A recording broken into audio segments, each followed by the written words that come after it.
be the first. Every 29.5 days completes one lunar cycle, one orbit of a tidally locked satellite around the Earth. So, every 29.5 days, if the clouds cooperate, we enjoy the brilliance of a full moon. Estimates range that a full moon is 100 to 500 times as bright as a new moon. Now, Jen and I enjoy camping trips. Our preferred campsite would be on the shore of a lake. Besides kayaking, since we are both night owls due to our work life, we enjoy relaxing in our camp chairs, overlooking the water after dinner, and enjoy the gentle noise of waves slapping the shoreline, fish jumping, and the brilliance of moonlight reflecting on water. Of course, that's a bit of a misnomer. The moon does not create this light show we enjoy. The sun, it reflects the sun's light, so we are actually enjoying the light reflected off the water, off the moon, from the sun. While we are pondering light in the darkness, think about the average automobile headlight. Like a simple halogen bulb or a work truck that we use to do home improvement projects with. It's a simple design. Electricity flows through a filament, creating a glow that activates the gas inside this bulb to produce a white light. Now, by itself, if you were to stick that on the front of the vehicle, it wouldn't do much good.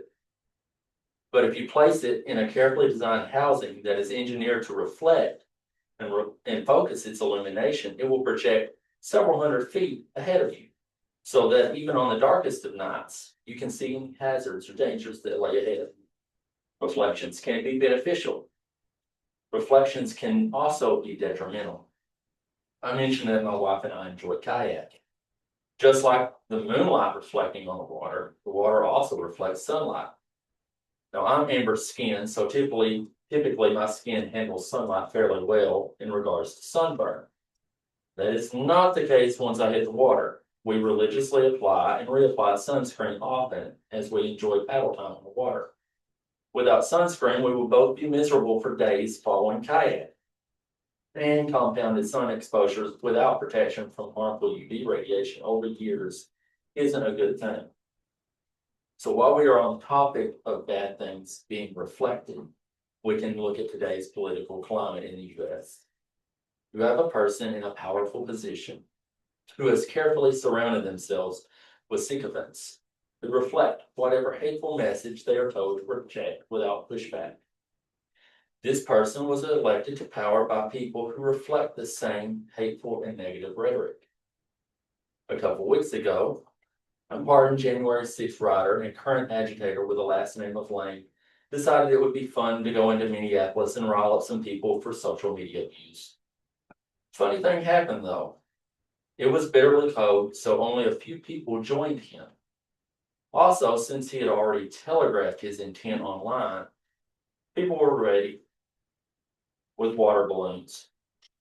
So there is a viral image that came out showing him soaking wet from the balloons, not properly dressed for the weather, trapped in a corner, sniffling as he was being lectured by one of the locals. Then something happened. Someone who had a skin color that Mr. Lane probably seen as inferior to his own, along with a few who loved differently than he agreed with, sheltered him from the mob as they led him to safety. Now, I would be happy if he actually learned something from that incident, but grifters got a grift, right? He went online claiming he was lynched and he was a martyr. However, the reflecting had already happened. People had seen the truth. Just about a week ago, Mr. Lane once again decided he needed to reflect negatively.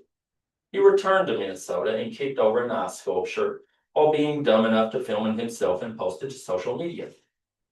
Local authorities used that video as evidence, and he is now facing state felony charges. And he faces 5 years in prison, a $10,000 fine, or both. He's probably dumb enough to think he'll just get another pardon from his cult of personality, not realizing that state charges cannot be pardoned via presidential power. Every news cycle, we see the price that people are paying for this evil being reflected. Constitutional and human rights are being ignored. Innocent people just trying to live their daily lives are being persecuted and killed. Disabilities and differences are being mocked. Oftentimes, the very people we grew up listening to for moral guidance seem to have forgotten those same morals. I'll put my wife on the spot. She was telling me of a conversation she was having with a certain family member who was asking her when she became woke. Her reply was something along the lines of, probably when we sat in front of the TV and watched shows like Sesame Street and Mr. Rogers' Neighborhood. After hearing multiple dialogues during our talkbacks right here, I can safely say she's not the only one who has experienced this dichotomy in people we have known for years. I suspect many of us have also experienced some form of therapy and counseling due to those traumas. Many have had to unlearn and relearn how we reflect on others. Years ago, there was a certain radio personality I enjoyed listening to on a Christian music station. He openly spoke of his issues being on the spectrum. He often used humor to convey his day-to-day struggles and how he could easily annoy his wife and others with his idiosyncrasies. We often hear how people use humor to cope with issues. And I hadn't heard from him in well over a decade, as he had left the station long ago and ventured out to do his own thing. However, a couple of weeks ago, I stumbled upon a post from none other but Brent Hansen, and I will quote what he wrote. I buried my dad today. There was no funeral. It was just my brother and me standing in a windswept and freezing rural Illinois. He wanted to be cremated. I don't know why. So this is his box. My brother brought one thing to be buried with him, the sign that my dad would hang on the office doors of all of his churches. Phil Hansen, minister. Darren brought it, and I immediately knew why. He should be buried with this because it's what he cared about. Because it's what he cared about, himself and his title. And so we did. I cried, but not for him, honestly. I cried because I was so thankful to have a brother who, like me, still loves the Lord in spite of it all. Though he slay me, Job said, yet I will trust him. We thank God out loud for all that he has done in our lives to live out the antithesis of what we went through growing up. The terror, the trauma, and the embarrassment. And what we've been dealing with as adults for so many years, we honestly wondered if it would ever end. Here we are together after all of that. Some things only a sibling can understand. Please know that a life that's all about you may conclude this way, even after decades of ministry. Just two people, if they bother to show up, standing in the cold, praying blessings over each other's families, and thanking God that he rescued them from you. Wow. My final story is told by Robert Fulgham, and I may have butchered his name. He was a Unitarian minister about a seminar he once attended in Greece. The next fellow, I'll probably butcher his name too, Alexander Papaderos. He grew up in Greece, raised as a child in a remote village by parents who were very poor. When Germany occupied Greece during the Second World War, a German motorcycle was wrecked in his village. Alexander describes how he found the broken pieces of the mirror that was attached to the motorcycle's handlebar, and how he tried to put it back together, but it was so shattered, it wasn't possible.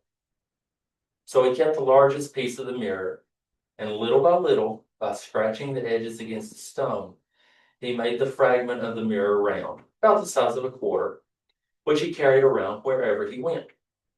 He was fascinated that with this little mirror, he could reflect the sunlight into dark places where sunlight could never shine on its own. Places like depots, crevices, dark closets. In time, he says, it became a game for him to see where he could get the light to shine. Years passed, Alexander became an honored and respected politician for his efforts at bringing peace and helping the afflicted. In his own way, he was bringing light into dark places of life. Many years later at this conference, Robert asked Alexander, "What is the meaning of life?" Alexander took his wallet out of his pocket. He brought out the small mirror he found in shaped when he was a boy, and then told them how, when he was a young boy, he had used the mirror to reflect the light into those dark places. And then he said, "As I became a man, I grew to understand that this was not just a child's game, but actually what I might do with my life. I came to understand that I am not the light, nor the source of the light, but light, that is truth. Understanding and knowledge is here, but will only shine in many dark places if I reflect it. I am only a fragment of a mirror whose design and shape I do not know. Nevertheless, with what I have, I can reflect light into dark places of this world, into the black places of the human heart, and change some things in some people. Perhaps others may see and do likewise, but this is what I'm about. This is the meaning of life to me." Then Pepaderos took the small mirror over to the window and one by one used it to reflect the sunlight onto the faces of the people there in the room. The light shines in the darkness, and the darkness has not overcome it. John 1:5. So what are you reflecting?